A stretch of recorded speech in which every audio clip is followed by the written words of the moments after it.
I served as a naval officer and 3.5 tours in Vietnam, 2 of those years as a Special Forces advisor with a 20-boat river division, all Vietnamese.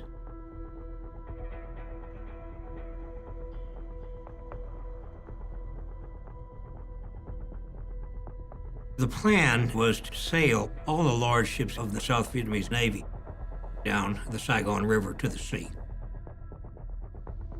and rendezvous at Con Son Island.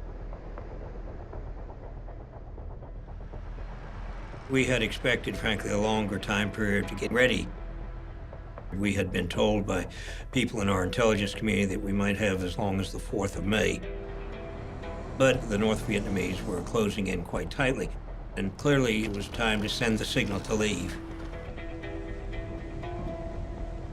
We steamed down to Con Son Island, and we could see on the radar display that there were a lot of blips. And I remember the dawn breaking, the sun coming up, and seeing what I had seen as a radar display in person. There were dozens of ships, and not just Vietnamese naval ships, but also civilian ships. And they were all totally crammed with people. Some of these ships had been hit by enemy fire coming down the Saigon River. One of the boats had been hit and sinking, so it went alongside one of the other Vietnamese Navy ships.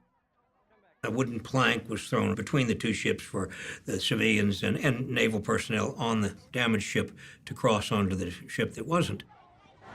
The seas were rolling, and it was a somewhat precarious passage.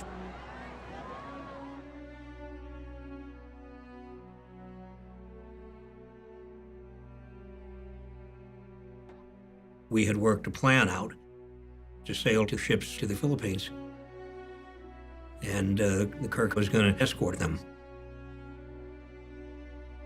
But the fact that they're going to be crammed with an unknown number of civilians was somewhat problematic.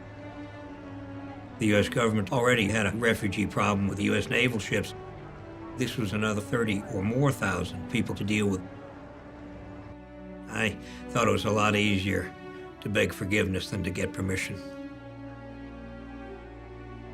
So the decision was made, and they all went with us.